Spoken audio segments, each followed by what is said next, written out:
Yes, it's a good day to be grateful. Welcome back to Top Shelf, Guyana's first quality management podcast. In this episode, we're going to go through clause 6 of ISO 9001. It's a clause about planning your management system out for efficient operations. It's focused on managing risks, identifying opportunities, setting goals, and thinking and preparing for changes in your organization.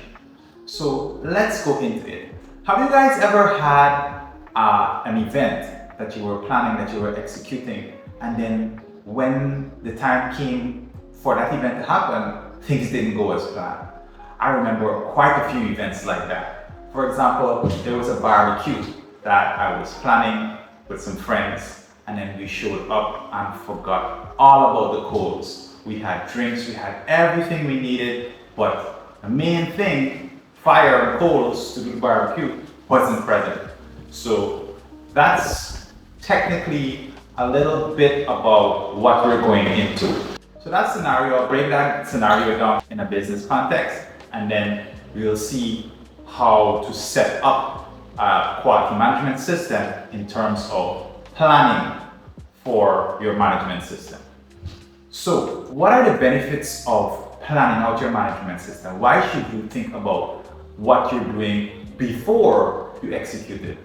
Seems like a very simple question, but a lot of people forego planning and jump into operations without any idea of what they're going to do in the long run. They might have an idea of what they're going to do in the short term, but to plan out the details, they haven't done that. So there are three main benefits that we're going to talk about for planning. The first one is better customer service. So planning in ISO 9001 requires you to understand your customer base in and out. That's why we went through clause 4 in the context of the organization and how to identify your ideal customers and what it is that they want. So in your planning, you have to cater for that need, that customer need, because that's what you want to deliver to your audience. So the second benefit is reduced disruptions. Obviously, if you're planning for risks, things that might go wrong, and you're prepared, it reduces the time that you spend dealing with that issue.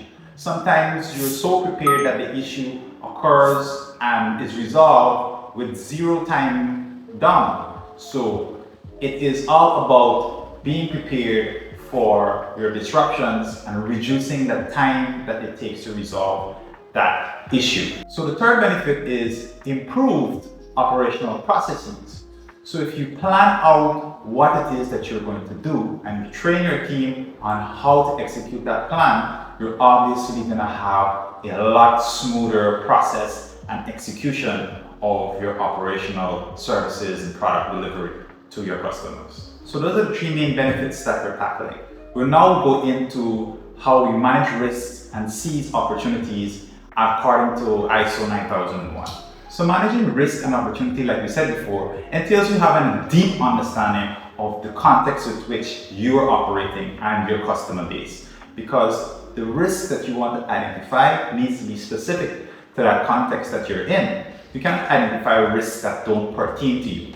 So risk identification is a process that you need to go through as a team. You need to sit and ask your team members, top management, different department heads, what are the things that might go wrong that we should cater for as an organization? So that is how you go about identifying risks. It's not just one person sitting at the table, oh, this might go wrong or that might go wrong. Think of it as a team exercise where you pick specific things that might go wrong. For example, you're running a restaurant and you only have seats for 10 people. What happens in a situation that 20 people show up at your restaurant? You're going to have 10 customers waiting and potentially unsatisfied. That is a risk that you need to identify and cater for and make a plan of how to deal with that risk. So that's how knowing your context will help you to identify risks that are relevant to your industry. So just as you're thinking about risks, you need to think about opportunities as well. So there are things that might present themselves that may be beneficial for your operations. So you might have a customer come in that can be a high-level client of yours, can bring in more business, can help you expand, and that's an opportunity. So you need to think about, okay, if this high-level person, if this well-known entrepreneur walks into my business and wants to do business with me, how can I seize that opportunity?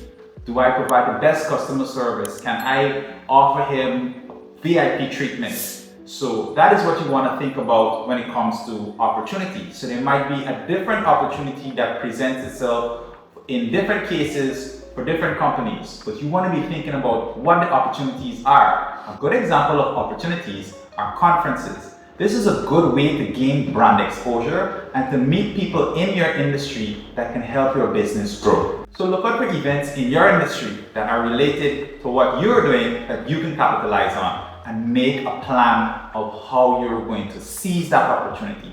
Specifically, what it is that you're going to be doing to take advantage of that opportunity. Now, these risks and opportunities, you want to capture them not just in your mind and in the heads of the people in your company. You want to have a document that you can place all of these risks on and all of these opportunities on, so that you can take action, documented action, that you are seizing these opportunities and you're mitigating and putting measures in place for these risks. This is called a risk register, and it's a live document in that you have to keep updating it with a certain frequency. For each risk and opportunity that you put on your risk register, you want to assign someone to that item.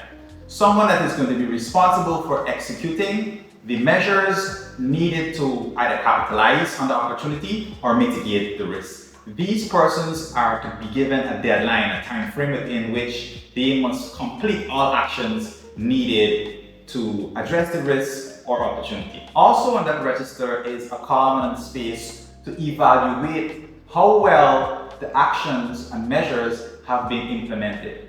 So after a period of time, maybe 2 weeks that you're implementing these measures to mitigate the risk or address an opportunity, you want to come back with a team and evaluate how effective is this implementation. So you need to know what risks are. So risks are the potential occurrence of a harmful situation. This is usually measured with a number that is the product of the consequences, the severity, versus their frequency.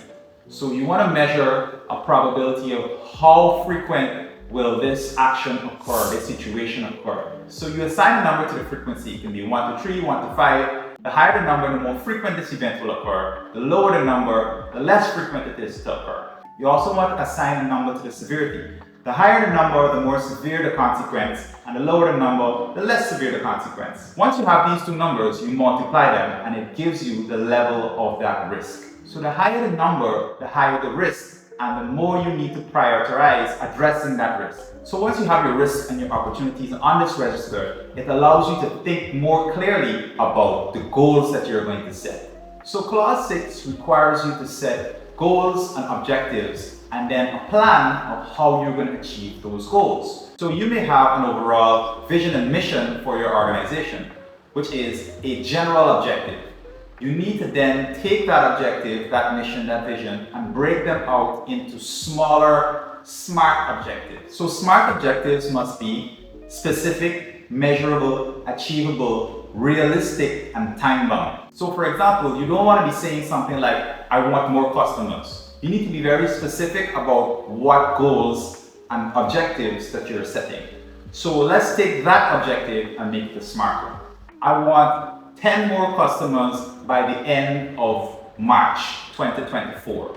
So these goals and objectives need to be placed on a spreadsheet to capture each goal and their SMART objectives, and then each SMART objective needs to have a set of KPIs. These are key performance indicators. KPIs are usually set and selected by someone in your organization who is highly qualified and has experience with data. This person can help you select the right measurements to give you a clear picture of what is going on and help you decide on recommended actions for your organization. So once you're measuring the indicators of how well you're implementing your SMART objectives, you will then come up with recommendations. These are usually changes that you will make in your organization. And for that reason, ISO requires you to have a process of how you're implementing change. This is usually referred to as change management. So once you select your KPIs, you usually set the target as well. For example, getting 10 new customers by March.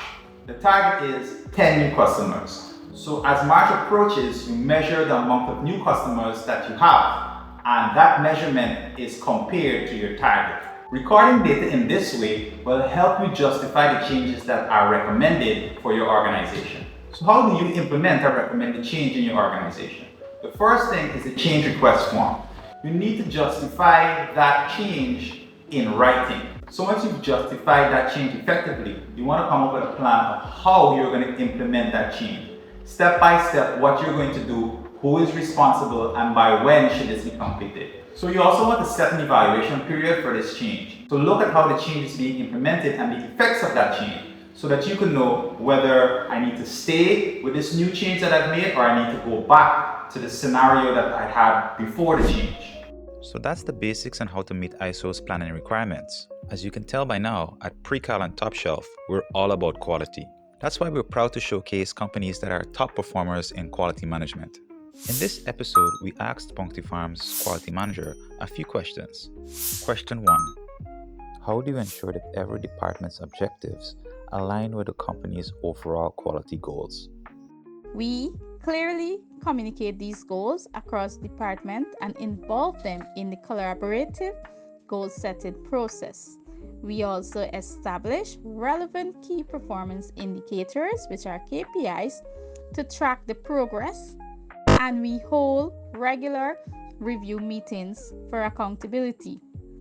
This fosters a culture of shared responsibility and continuous improvement towards quality outcomes. Question 2. How do you foster collaboration among teams to address quality challenges?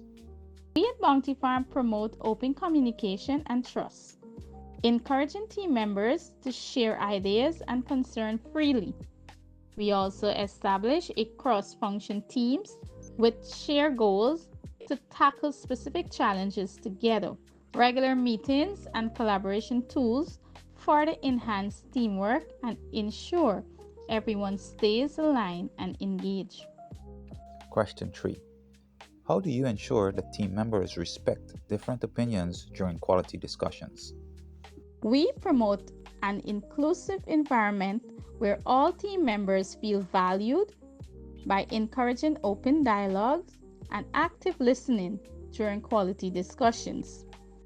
We set ground rules that emphasize respect and constructive feedbacks, ensuring everyone's voice is heard.